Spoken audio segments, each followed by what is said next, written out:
And we are very much focused on ensuring that as we build, we also build and support the communities nearby. We have a staff of roughly 550, almost 600 persons. It is important to develop a culture amongst our staff that is commensurate with the product that we've built in terms of the vertical and the horizontal infrastructure. So training is the centerpiece. We've worked with the Bahamas Vocational Institute. We've worked with the hospitality group at the University of the Bahamas. We conduct our own in-house training. We train with sister properties, on and on. And so a key aspect of this development for us is to ensure that the sustainability aspects that Brian mentioned is really paid attention to. For us, what that means is that we're going to have a focus on ensuring that we are responsible in dealing with the natural environment. We're going to minimize pollution.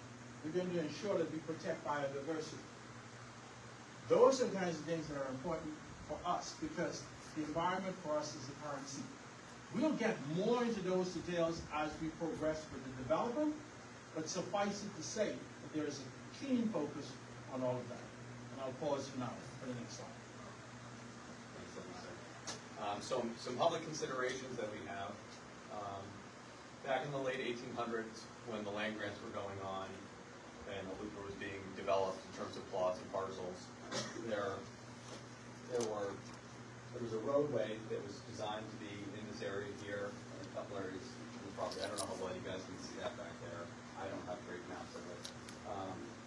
Since then, obviously the Queens Highway was developed. That roadway was never built. So we have these right-of-ways that we're in the process of extinguishing to fully develop the property through here. It's important to note that those right-of-ways never gave access to, one, a destination, but two, to the water or to any environmentally sensitive areas.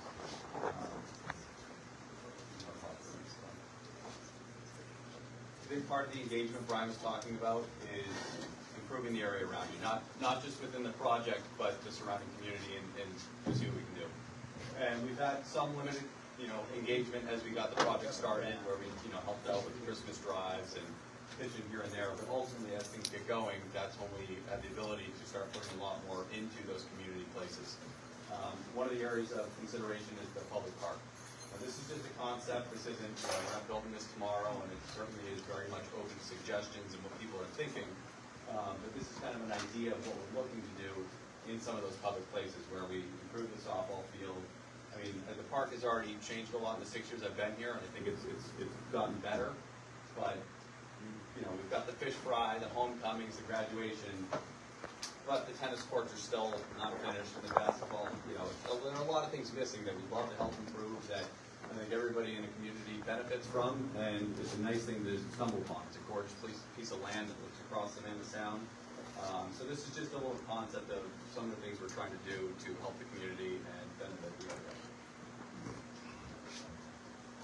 Another thing to consider in this project is, so we have these two parcels of land, right here and right here. Both of those parcels go sea to sea, so they cross the Queens Highway.